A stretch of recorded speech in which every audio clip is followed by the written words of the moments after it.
റസൂൽ സല്ലല്ലാഹു അലൈഹി വസല്ലമ തങ്ങൾ വഹയ്യ അവതരിപ്പിക്കപ്പെടുമ്പോൾ ജിബ്രീൽ അലൈഹി സ്വലാത്തു വസ്സലാം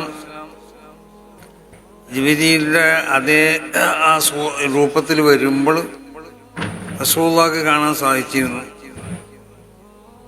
അവിടെയുള്ള ആളുകൾക്ക് എല്ലാവർക്കും കാണാൻ കഴിഞ്ഞില്ലെങ്കിലും റസൂലുള്ളാഹിക്ക് അത് കാണാൻ കഴിയും.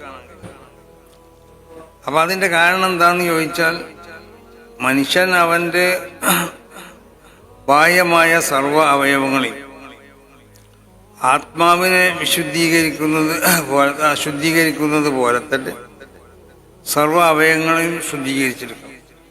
വദറൽ ഫവായിഷ് മാ ലഹറ മിൻഹാ വമാ ബത്തൻ, എല്ലാ വൃത്തികേടുകളിൽ നിന്ന് ഒഴിഞ്ഞിക്കാന്ന്.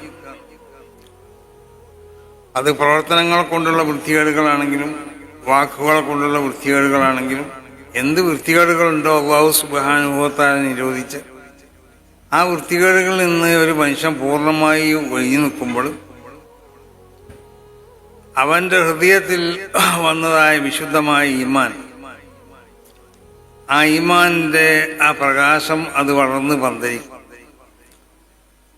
അങ്ങനെ ആ ഈമാന്റെ പ്രകാശങ്ങൾ അവൻ്റെ ശരീരത്തിലുള്ള ഓരോ ഭാഗങ്ങളിലേക്കും അത് ജ്വലിച്ചു നിൽക്കാൻ തുടങ്ങും. അപ്പം ആ ഈമാനാവുന്ന ടെക്നോളജി ആയിരിക്കും അവൻ ഉപയോഗപ്പെടുത്തുന്നത്.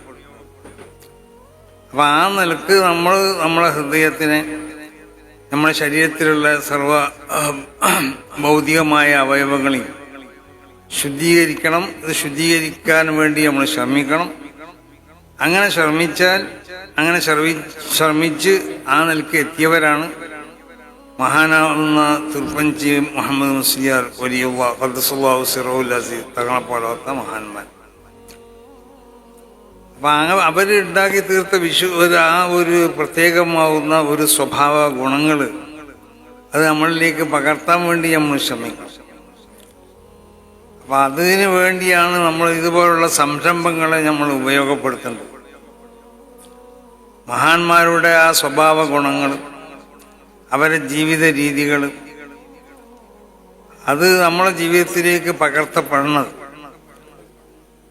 അങ്ങനെയല്ല റസൂൽ സല്ലല്ലാഹു അലൈഹി വസല്ലമ തങ്ങളുടെ ജീവിത രീതികൾ, നബിയുടെ പ്രവർത്തനങ്ങൾ, നബിയുടെ സ്വഭാവങ്ങൾ അത് സഹാബത്ത് പകർത്തിയ.